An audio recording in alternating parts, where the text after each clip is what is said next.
सोनम वांगचुक फिलहाल गुरुग्राम के मेदांता अस्पताल में है भर्ती। सूत्रों के मुताबिक स्वास्थ्य मंत्री जेपी नड्डा ने सोनम वांगचुक से की मुलाकात। राहुल गांधी ने जारी किया एक वीडियो संदेश। उन्होंने कहा कि शिक्षा मंत्री धर्मेंद्र प्रधान इस्तीफा दे। आगे कहा कि पीएम गृह मंत्री को माफी मांगनी चाहिए। राहुल गांधी ने कहा छात्रों की न्याय की लड़ाई जारी रहेगी, शिक्षा व्यवस्था ठीक होनी चाहिए। शिक्षा मंत्री धर्मेंद्र प्रधान ने कहा राहुल गांधी और कांग्रेस स्टूडेंट्स को पॉलिटिकल टूल के तौर पर बेशर्मी से इस्तेमाल कर रहे हैं। धर्मेंद्र प्रधान का राहुल और कांग्रेस पर आरोप, पीएम मोदी के घर के बाहर धरना देना गलत है, सिक्योरिटी प्रोटोकॉल को नजरअंदाज किया गया। धर्मेंद्र प्रधान ने राहुल को लेकर कहा कि सरकार की पूरी चर्चा के लिए तैयार होने की बात कहने के बाद भी कांग्रेस ने बहस के बजाय पॉलिटिकल तमाशा चुना। धर्मेंद्र प्रधान का आरोप, कांग्रेस का मकसद कभी भी स्टूडेंट्स के लिए सॉल्यूशन नहीं था, बल्कि पॉलिटिकल हेडलाइन के लिए हंगामा करना था। पवन खेड़ा ने पोस्ट साझा कर कहा कि युवा मुद्दों पर संसद में बहस और छात्रों पर दर्ज मामलों की वापसी की मांग, प्रधानमंत्री से बिना शर्त माफी की अपील। राहुल गांधी समेत विपक्षी नेताओं की हिरासत पर शशि थरूर का हमला, बोले असहमति को पुलिस कार्रवाई से नहीं दबा सकती है सरकार। सोशल मीडिया पर पथराव और पुलिस कार्रवाई के दावों को दिल्ली पुलिस ने बताया फर्जी, अफवाहों से बचने की अपील की। दिल्ली के जंतर मंतर पर सीजेपी प्रदर्शन में घंटों चला हाई वोल्टेज हंगामा, पुलिस ने राहुल गांधी को धरने से जबरन उठाया। जंतर मंतर पर सीजेपी प्रदर्शन में प्रियंका, अखिलेश यादव समेत कई बड़े नेता पहुंचे। दिल्ली पुलिस ने जगह खाली कराकर सभी को बस में ले गई। मोदी सरकार पर राहुल और प्रियंका का बड़ा हमला, लोकतंत्र के लिए बताया खतरनाक। राहुल गांधी ने ट्वीट कर लिखा कि मोदी जी सारी ताकत लगा लो, लेकिन छात्रों के इंसाफ की ये लड़ाई अब रोकेगा कोई नहीं। मंत्री जितेंद्र सिंह का राहुल गांधी पर आरोप, उन्होंने कहा कि मैंने खुद जाकर की मुलाकात, लेकिन अब राहुल ने अपनी बात ही बदली। जितेंद्र सिंह बोले सरकार नीट पर चर्चा को तैयार है, धर्मेंद्र प्रधान के इस्तीफे की नई मांग की गई। जितेंद्र सिंह का राहुल गांधी पर आरोप, बोले राहुल बार बार बदल रहे हैं बयान, कहते हैं मैं जहां चाहूं बैठूं, मेरी मर्जी। अखिलेश यादव का मोदी सरकार से सवाल, कहा छात्रों की मांगे क्यों नहीं मान रही है सरकार, पीएम मोदी सुने उनकी बात। सीजेपी के विरोध प्रदर्शन में जंतर मंतर पहुंचे एनसीपी प्रमुख शरद पवार, सीजेपी प्रमुख अभिजीत दीपके और प्रदर्शनकारियों से की मुलाकात। जंतर मंतर पर चल रहे धरने में एनसीपी शरद गुट की सांसद सुप्रिया सुले पहुंची, सरकार से युवाओं की बात सुनने का किया आग्रह।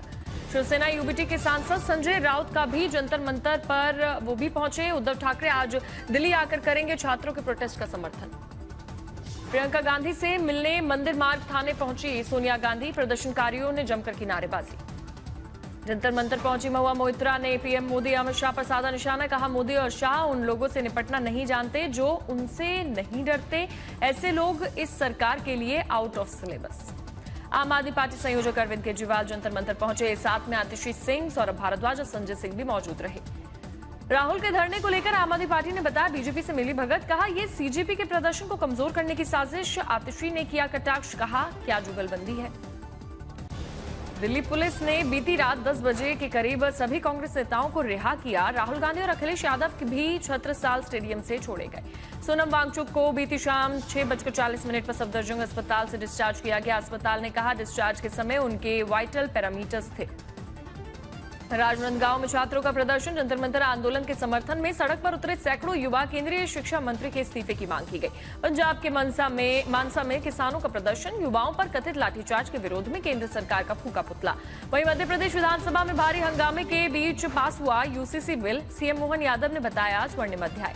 मध्य प्रदेश विधानसभा में यूसीसी बिल पास होने पर उप मुख्यमंत्री जगदीश देवड़ा ने जताई खुशी, कहा कि सीएम मोहन यादव ने इनके नेतृत्व में ऐतिहासिक कदम हुआ, वही बड़े गर्व की बात है। बीजेपी विधायक रामेश्वर शर्मा बोले मुस्लिम तुष्टीकरण के चक्कर में कांग्रेस हिंदुस्तान विरोधी हो गई है। बाबा साहेब अंबेडकर के बनाए गए संविधान में एक विवाह एक विधान का प्रावधान। कांग्रेस विधायक आरिफ मसूद का राज्य सरकार पर आरोप, बोले कि चोरी छिपे लाया गया है बिल, सरकार ने जबरन किया लागू। एमपी कांग्रेस अध्यक्ष जीतू पटवारी यूसीसी के विरोध करते हुए उन्होंने कहा कि ये राज्य सरकार के अधिकार क्षेत्र का विषय नहीं, असली मुद्दों से ध्यान भटकाने का कोशिश कर रही है बीजेपी सरकार। जम्मू कश्मीर में भारी बारिश और बादल फटने से काफी नुकसान हुआ। एसडीआरएफ, स्थानीय प्रशासन, पुलिस और सेना मिलकर कर रही है बाढ़ पीड़ितों की मदद। कारगिल में आई फ्लैश फ्लड के बीच देवदूत बनकर सामने आए रेस्क्यू टीमों के जवान, मलबे के बीच से रास्ता बनाकर पीड़ितों की मदद की गई, सुरक्षित स्थानों पर उनको पहुंचाया गया। राजौरी में सेना का साहस, तेज बहाव वाले नाले में फंसे 13 लोगों को सुरक्षित निकाला गया। 61 राष्ट्रीय राइफल्स के जवानों ने रस्सी के सहारे महिलाओं, बच्चों और बुजुर्गों की जान बचाई। राजौरी, पुंछ, गुरेज, कारगिल और तंगमर्ग सबसे ज्यादा प्रभावित हुए। वायुसेना के हेलीकॉप्टर्स की भी ली जा रही है मदद। भूस्खलन के बाद सड़कों पर भी आकर गिरा मलबा और चट्टान, जेसीबी की मदद से रास्ता साफ कर ट्रैफिक बहाल करने की कोशिश की गई। बड़गाम के बिरुआ बाजार में फ्लैश फ्लड का कहर, शॉपिंग कॉम्प्लेक्स ढहा, कैमरे में कैद हुआ भयावह मंजर। ताश के पत्तों की तरह भरभरा कर गिरा शॉपिंग कॉम्प्लेक्स, गिरने से पहले दुकानदार सामान बचाते जुटाते आए नजर, पुलिस ने कराया उनको सुरक्षित बाहर। नवसारी में मूसलाधार बारिश से नदियां उफान पर, तड़केश्वर महादेव मंदिर जलमग्न हुआ, कावेरी नदी खतरे के निशान के ऊपर। गुजरात में बारिश का असर, डांग में बाढ़ जैसे हालात पैदा हुए, घरों दुकानों और बाजारों में घुसा बारिश का पानी, लोगों को करना पड़ रहा है भारी दिक्कतों का सामना। बो घाटी में बारिश का कहर, पहाड़ी पर फटा बादल, बह गए नीचे बने घर और गौशालाएं, पल भर में सब हो गया खत्म। 14 घरों का मिट गया है नामो निशान, डीसी कांगड़ा ने साझा की है जानकारी। घटनास्थल पर राहत बचाव कार्य अभी भी जारी। विकासनगर में जजरेट पहाड़ी से गिरते नजर आए हैं पत्थर और मलबा, लगातार भूस्खलन से आवाजाही बुरी तरह से प्रभावित। यूपी के उन्नाव में तेज बारिश के दौरान 2 बाइक सवार और 5 लोगों पर गिरा पेड़, एक बाइक सवार की मौके पर मौत हुई, बाकी लोग गंभीर रूप से हुए घायल। अमरेली में तालाब किनारे आराम फरमाती शेरनी को देखकर हैरान हुए लोगों ने दूर सड़क से अपने मोबाइल कैमरे में कैद किया नजारा।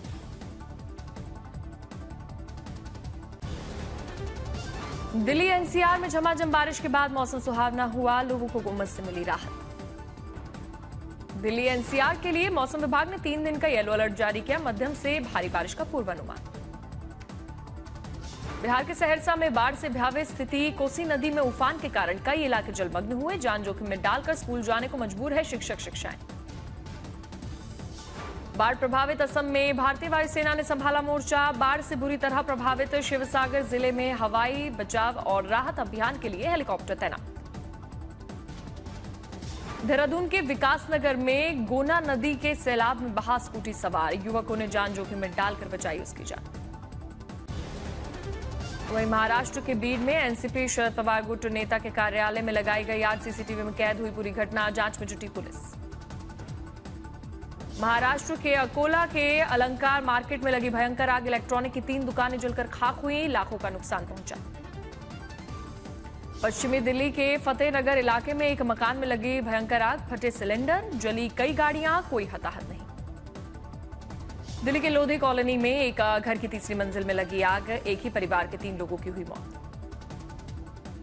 गुरुग्राम की सोसाइटी में बड़ा हादसा, प्रैक्टिस के दौरान लड़के के सिर पर गिरा बास्केटबॉल पोल, खौफनाक वीडियो आया सामने।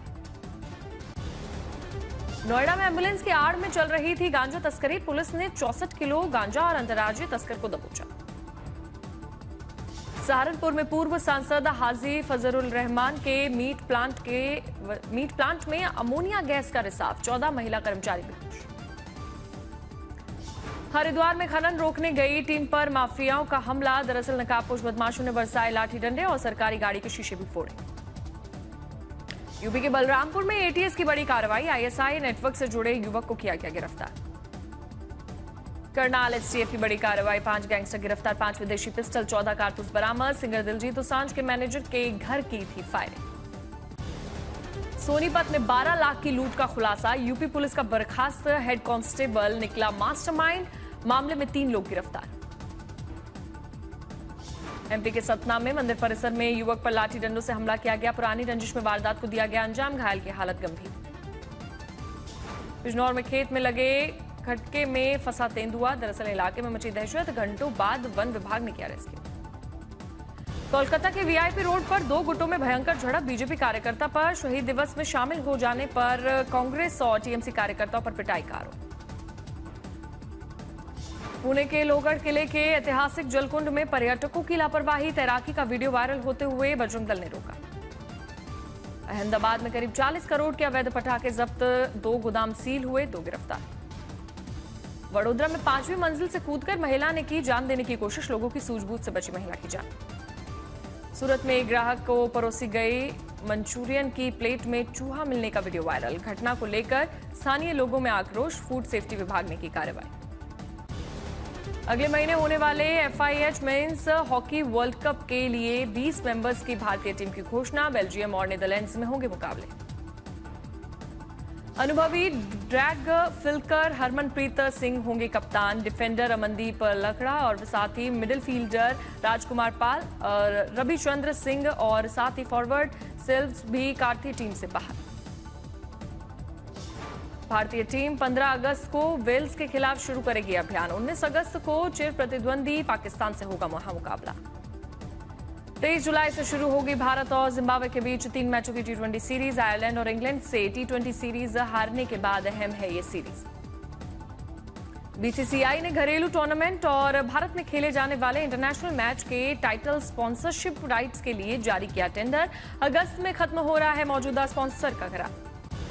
के 3 सबसे बड़े सैन्य अड्डों पर बड़े हवाई हमलों का दावा किया। कुवैत के अरिफजान कैंप ब्यूरिंग और साथ ही अहमद अल जाबेर एयरबेस पर मौजूद अमेरिकी बेस पर हमला किया। ईरानी सेना ने पड़ोसी देशों में मौजूद अमेरिकी ठिकानों पर किया बड़ा हमला। जॉर्डन, बहरीन समेत कुछ और देशों में मौजूदा अमेरिकी सैन्य अड्डों को बनाया गया निशाना। यमन के हूतियों ने शिपिंग कंपनियों को दी है चेतावनी। कहा, सऊदी बंदरगाहों पर माल लोड या अनलोड करने से बचे। हूती संगठन का दावा, सऊदी बंदरगाहों से आने जाने वाले जहाजों को किसी भी जगह बनाया जा सकता है निशाना। तो वहीं गाजा में इजरायल का भीषण हवाई हमला अभी भी जारी। एक ही परिवार के 6 लोगों की वहां पर मौत हुई।